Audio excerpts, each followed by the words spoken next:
Hi there and welcome back to the Der Grenadier YouTube channel for another video. This is a very special video because this is the first video that I want to do where I have more than 500 subscribers, which is way more than I thought I would get in the first place when I started this channel.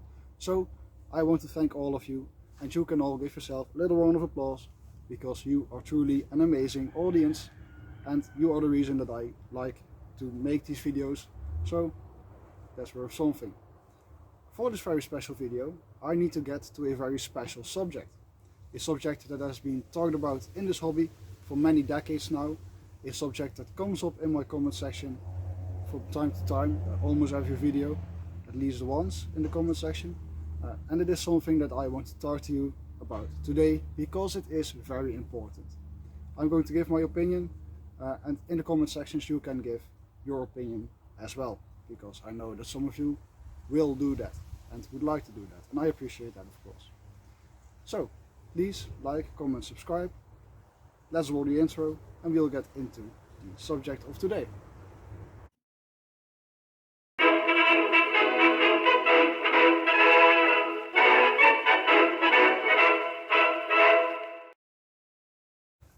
Now, the subject of today is a subject that everybody has a very strong opinion about. So first off, I want to tell you that you have your opinion and that's fine, and I have my opinion and that's fine as well. So this is not an attack on people who have a different opinion than me. If you want to do something, please feel free to do so, but this is what I think about it.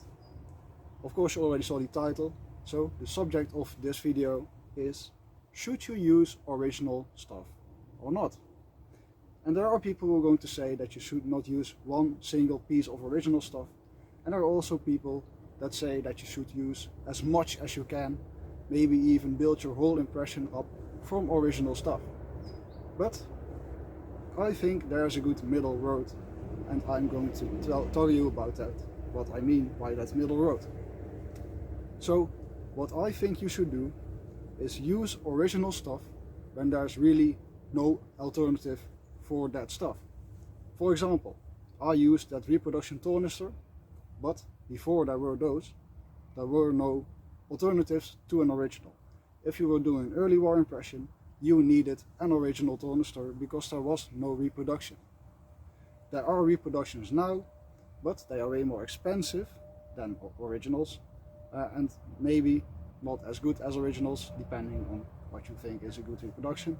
But there is an alternative now.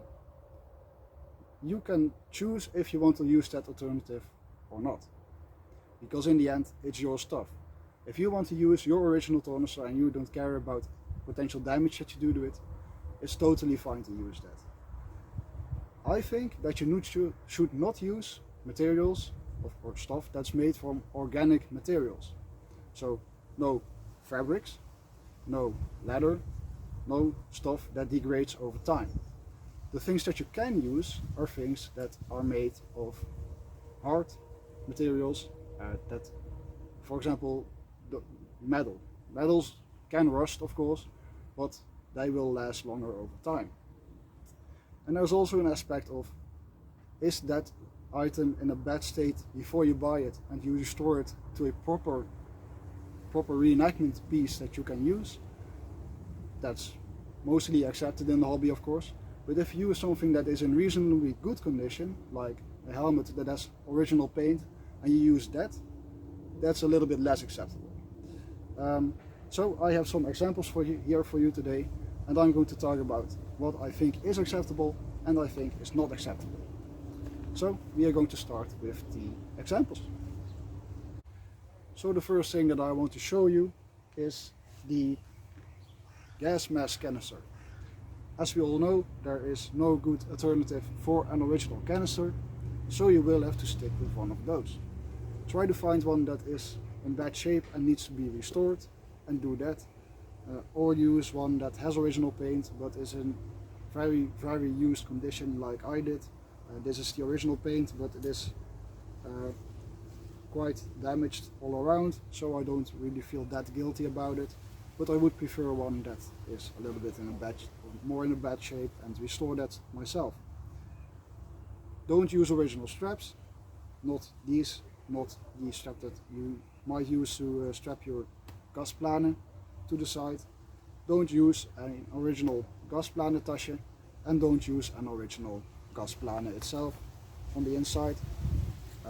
Just use the hard shell of the canister, and you might also want to use an original gas mask on the inside, or find a post-war alternative, because there are post-war alternatives out there that look quite good.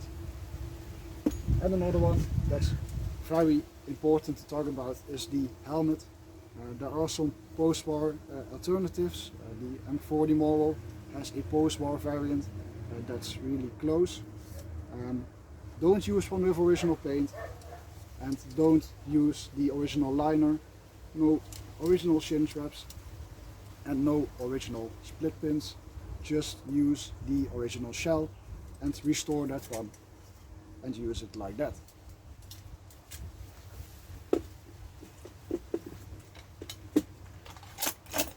And one that's very important to me is the bread bag, because there are lots of people like me in the beginning that used an original bread bag, which is not acceptable in my opinion, which is why I went searching for a good reproduction, and I recently found a good reproduction, and you can go back in the list and watch that video, because this is a bread bag made by Nastaro, and it is a perfectly good bread bag to use for reenactment. So there's no reason to use an original one. I would suggest not to do that. So what I think is important to keep in mind is that we as living historians need to protect the original stuff that was used in the war. So we have almost the obligation to not use original stuff that can be damaged, because there is not going to be more of these produced ever. There's a finite number of original stuff, and we have the responsibility to make sure that that stuff survives for a longer period of time, because there are people in this world who destroy original World War II memorabilia to make a point or something, and that's their own right. If they want to do that, sure they can, but we need to protect history because we are living historians. And there's a fine line between protecting history by reenacting and portraying it well, and destroying history because we want to portray it too well. So there needs to be some kind of compromise between the two. Try to use as much or limit some amount of original stuff to make sure that we portray it well, and protecting that same stuff by not using it too much. So for yourself you need to find some kind of compromise between those two, which is what I think. So there is stuff that I use that is original, but it's not that much, because I feel better when it's on the shelf in my museum, my own personal little museum. It's not an actual museum, but it's a small museum. I feel better when it's safe and sound at home, and I don't have it with me on an event, and I can just throw that stuff around and not be too scared that it gets damaged or something like that. So that is my opinion about this subject, and again I will be in the comment section as much as possible, and I would like to see what you think about this subject down there, because it is an important thing to talk about. But let's keep in mind that everybody has the right to have an opinion, and we should all respect that. You should respect my opinion, and in return I will respect yours. And in the end, that will be the best way to do this, and keep talking about it, because that's the important part about history, that we keep talking about it.